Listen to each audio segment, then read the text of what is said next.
Welcome along to Deal Sourcing Week 2016 on Property Tribes, where I'm joined by Anthony Ayton, who is a landlord and also founder of Property Tribes Repo List, which is an app that helps you source deals. And Anthony, for this video, we both agreed that it would be good to talk frankly about below market value, otherwise known as BMV. And I always recall a story where a lovely gentleman came up to me at a property networking event, and he said, "Oh, do you buy BMV?" And it did make me smile, because none of us like to pay the full price for anything, not our holidays, not our cars.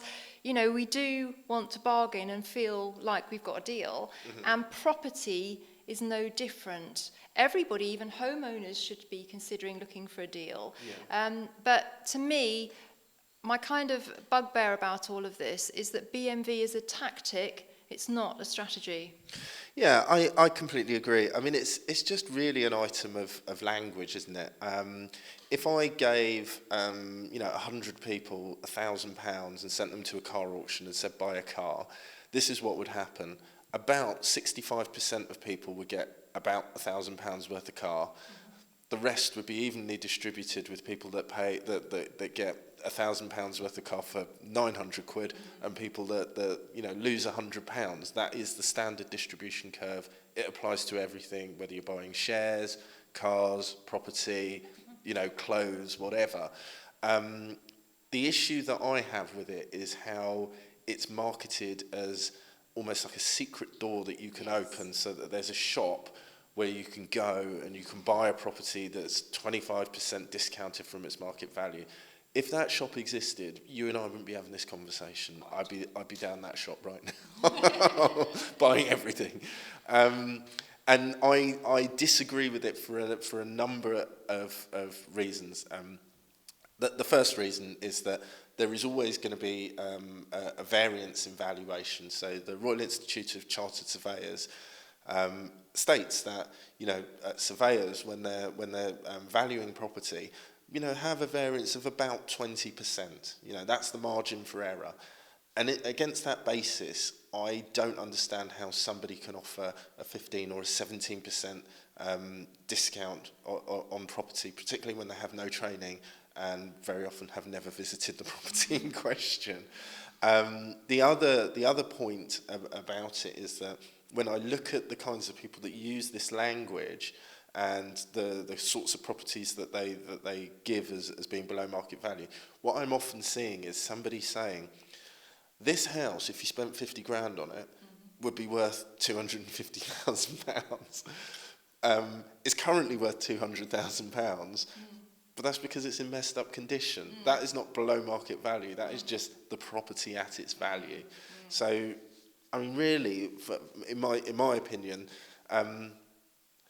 because also I don't want to say that it's not possible for you to get a deal. Of course it is. But if you do, you will have probably found it yourself. Nobody's going to give you that deal, including the vendor if he knows about it. So really what you want to do is you want to make sure you look at lots of properties on a regular basis. Yeah. And if you had a system where you were good at valuing property on a desktop fashion, and you visited the best 20% of those properties, what our thesis is that if you did this over 100 properties over a 2-month period, you will have seen probably the best 2 or 3 properties that there are. And if you're good at ranking those things, then you're in a strong position for paying less than other people will. But there's no magic in this. No, I totally agree. And I think, the issue is, something is only worth what somebody's prepared to pay for it. And if you do buy something heavily discounted, then essentially what you've just done is set the new base level in that street. Absolutely. So in essence, you've just paid what it was worth, really. Exactly. But I think, there are situations where people will consider giving a discount. Well, yeah, I mean, if you look at what the RICS market valuation basis is, it's a deal between an arm's length deal between a willing buyer and a willing seller, where there's no compulsion on either end, with good marketing and everybody having access to information. So if you were to remove any of the elements of that, then that would suggest that a better price is available. And, you know, we fully accept that. So if somebody has to sell a property within 3 months, it's going to have a different value than if you're going to sell it within 6 months. You know, we fully accept that. And, you know, everybody knows that, but we don't have to create this mystical idea about it. And we certainly shouldn't lead people to believe that there are any companies or group of companies that are going to offer you fixed discounts from a catalogue of properties that they've got waiting. And often when I'm in this discussion with people, I say, okay, then, well, what have you got right now? You know, I'll do my due diligence. It's amazing how quickly it goes quiet. There's nobody ever comes up with an actual property. And I'm talking, you know, some quite big names. I say, well, okay, I know people who would buy like that, you know, who've got money. You know, what have you got? Nothing. And you know, that's how I feel about it. And when you know, I'm also aware of, as I'm sure we all are, of a number of people that have lost money in property. I never met anybody that lost money by going down to the estate agents and buying the property and paying the market price. Not in the last 20 years. That person doesn't exist.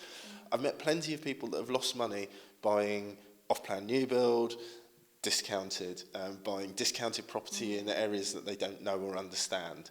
You know, literally, if you know, 1999, if you'd gone down to Foxton's with your eyes shut and gone like that, you know, you'd be in the money now. And the only people that I know that lose are often chasing this mythical BMV.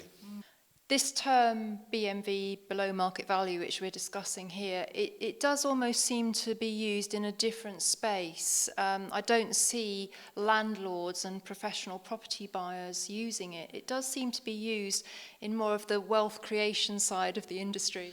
Yeah, of course, because, you know, anybody that actually works in the industry and actually makes money just doesn't have time for that kind of nonsense, you know.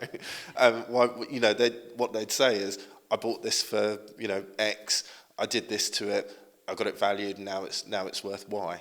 You know, that's what it means to them. I think in the wealth creation space, you know, ultimately what these guys need is they need to have a secret or a piece of information or some kind of magic to relieve you from your £1,000 for your course or your £5,000 or whatever it is you're paying for access to these special deals. But as somebody that used to source property professionally for, you know, large investors and for funds, I can say that it's not, you know, I was there all the time, doing it all the time. It's bloody hard work. It was hard work, you know. And the idea that these guys can not even leave their office and can find 30 deals is absolutely insane, because if I had 30 deals when I was a property sourcer, I could sell them like that. I wouldn't need to put on any special shows. I wouldn't need to do any of this nonsense. I'd have made 2 phone calls to my 2 biggest clients. They'd have gone, we'll take it. End of. I think that's a very good point. And just to finish this interview, Anthony, I think in order to secure a deal, it's really important that the investor presents themselves in the right manner in respect of making it clear that they're not in a chain, that they have the finance in place, that their solicitor is in funds. These kind of signals show that you're serious and that you're professional, and those kind of approaching it with that in mind is probably going to help you to secure a deal, because you'll be seen as the most preferential buyer. Yeah, absolutely. And I think, you know, things have changed over the last few months, but certainly when the market was hot in Brighton, there were agents that didn't want to talk to people that weren't cash buyers. And they were like, what do you mean you're getting a mortgage? So, yeah, you know, you've got to understand what's in it for the other side. And yes, everybody needs to take time to go away and do their due diligence. But if you come across as a person that is going to make an offer and then go away and do your due diligence, you know, who wants to deal with you? You know, you do that work in your own time. When you're at the table and you're ready to say yes, yes must mean yes, and, you know, you proceed that way. Yeah, definitely. And we always recommend putting your offers in writing because that shows that you're very professional. It makes you one of the most memorable people in the transaction. And should the deal fall out of bed, it may be that they come back to you even, I've had it in 6 months' time actually, and say the previous deal fell through twice. We're desperate now and we'll accept your offer. So I think putting an offer in writing is a very, very good point to securing a deal. And underneath this video, I will put the link to my template for how to put an offer in writing. We hope you find that useful. We've got more to come from Deal Sourcing Week 2016, so stay tuned.